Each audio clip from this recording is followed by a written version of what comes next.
मैंने सोचा मैं जॉब में पैसे तो कमा लूंगी, पर वो सुकून कहाँ से कमाऊंगी जो सुकून मुझे अभी सेवा में मिल रहा है।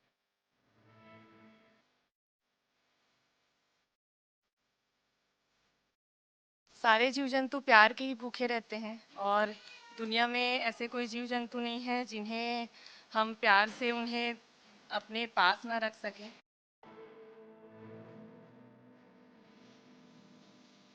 माता जी ने हमेशा मुझे यही सिखाया कि जो जान हम में है वही जान उनमें है, बस शरीर की रचना का फर्क है। तो उनको भी उतना ही दर्द होता है जितना हमें दर्द होता है।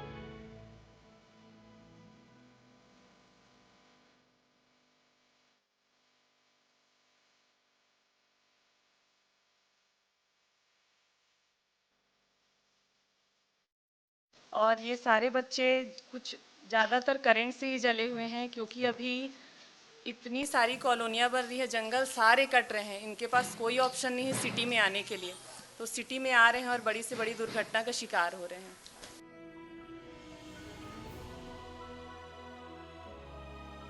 बेजबान और घायल जीवों को जीवन देने का काम, यह काम कोई आम इंसान नहीं कर सकता। यह काम वही कर सकता है जिसके भीतर साहस हो, जिसके भीतर समाज में एक नज़ीर पेश करने की ताकत हो, और वह भी जो दूसरे के प्रति संवेदना रखती हो। हमारे बीच एक ऐसी ही लड़की 28 साल की निधि तिवारी मौजूद हैं, जिनके प्रति जीवों को लेकर एक अलग ही भावना है। वो इनको अपने बच्चों की तरह मानती है।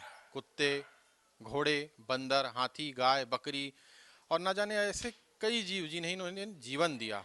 जब भी इन्हें ये घायल अवस्था में दिखे, इन्होंने न सिर्फ उनकी मदद की, बल्कि कई बार तो खुद के पैसे देकर भी इन्होंने उनकी जान बचाई। आज हम उन्हीं से बात करेंगे कि आखिर उन्हें यह प्रेरणा कहाँ से मिलती है कि ये घायल जीवों को जो है जीवन देने का जो काम कर रहे हैं, वो कब से करते आ रहे हैं, कैसे करते आ रहे हैं और आगे क्या उनकी प्लानिंग है। तो निधि तिवारी जी, बहुत स्वागत है आपका विस्तार न्यूज़ में। और बताइए आप कि आप ये जो जीवों के प्रति संवेदना है वो आपको कहाँ से प्रेरणा मिली इनके लिए। जी धन्यवाद भैया, बहुत बहुत आभार आपका। मेरा नाम निधि तिवारी है, मैं कुदूदन की रहने वाली हूँ। बचपन से ही मुझे जीवों से लगाव रहा है, इसकी कारण है मेरी माता जी। माता जी ने हमेशा मुझे यही सिखाया कि जो जान हम में है वही जान उनमें है, बस शरीर की रचना का फ़र्क है। तो उनको भी उतना ही दर्द होता है जितना हमें दर्द होता है। एक कट लग जाने पे हमको जितना तकलीफ़ होती है उतना ही उन्हें तकलीफ़ होती है। तो बचपन से ये भावना मेरे अंदर आ चुकी थी, और मेरी माता जी का सपना था कि जब मैं बड़ी हूँ तो कलेक्टर, इंजीनियर, या हालांकि मैंने इंजीनियरिंग की पढ़ाई की है, बी इलेक्ट्रॉनिक्स किया है मैंने। पर मम्मी का सपना था कि इनके लिए एक शेल्टर हो जहाँ हम सारे जीव जंतुओं को रख सकें, क्योंकि हम पहले जब शेल्टर नहीं था तो घर पे रखते थे। घर पे रखना पॉसिबल नहीं हो पाता था बहुत सारे बच्चों को। तब हमने किराए की जगह ली और वहाँ रखना शुरू किया। उसके बाद फिर किराए की जगह से खाली होने के बाद ये गवर्नमेंट की जगह पे मैंने शेल्टर बनाया हुआ है, जहाँ वर्तमान में 200 से अधिक जीव जंतु रह रहे हैं। यहाँ हम देख रहे हैं कई ऐसे बंदर हैं जिनका हाथ नहीं है, कई ऐसे बंदर हैं जिनकी कमर डैमेज है, और कई ऐसे जीव हैं जिनकी आंखें तक नहीं हैं। इन्हें खिलाने पिलाने का आप काम करती हैं। आप बताएंगी कैसे आप बेजुबान जो ये बंदर हैं इनको कैसे संवेदना करती हैं, थोड़ा सा।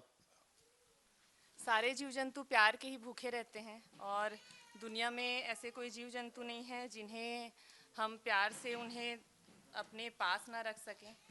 तो जितनी क्रुएल्टी होती है जीवों के प्रति, और लोग जीवों के साथ जो अमानवीय व्यवहार कर रहे हैं वो सब गलत है। ये भी इसी धरती, इसी पृथ्वी की रचना है जिनका ख्याल हमें रखना है। हमारे शरीर की रचना ऐसी बनाई गई है कि हमारे पास दो हाथ हैं, बोलने के लिए मुंह है, हम इनकी सेवा कर सकते हैं। तो हम क्यों नहीं कर सकते? हर एक इंसान का फ़र्ज़ है ये, ना कि केवल मेरा ही है। हम सबको इनकी सेवा करनी चाहिए। और ये सारे बच्चे कुछ ज़्यादातर करंट से ही जले हुए हैं, क्योंकि अभी इतनी सारी कॉलोनियाँ बन रही है, जंगल सारे कट रहे हैं, इनके पास कोई ऑप्शन नहीं है सिटी में आने के लिए। तो सिटी में आ रहे हैं और बड़ी से बड़ी दुर्घटना का शिकार हो रहे हैं। जैसा कि आप बताई कि एक बंदर के दोनों हाथ नहीं है। चलिए थोड़ा आगे बढ़ते हैं। ये देखिए, ये बंदर के हाथ नहीं, आपने इन्हें भोजन भी कराया है अपने हाथों से कई महीनों तक।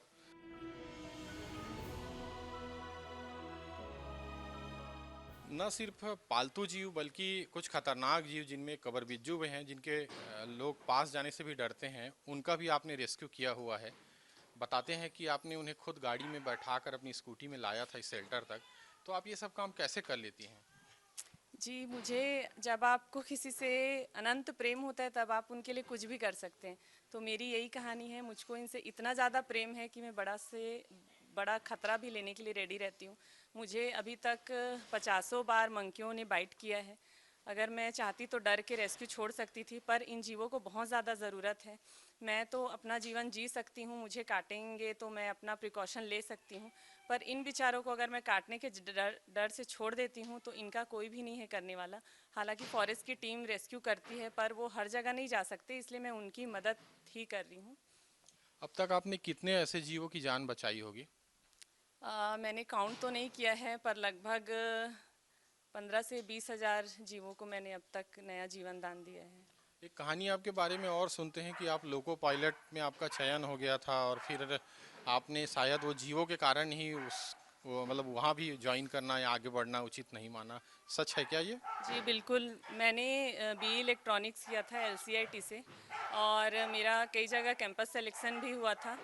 पर मैंने सोचा मैं जॉब में पैसे तो कमा लूँगी, पर वो सुकून कहाँ से कमाऊँगी जो सुकून मुझे अभी सेवा में मिल रहा है। और इन्हें मेरी ज़्यादा ज़रूरत है। मैं कितना ही खाऊँगी, एक टाइम ही खाऊँगी, छत भी एक ही चाहिए।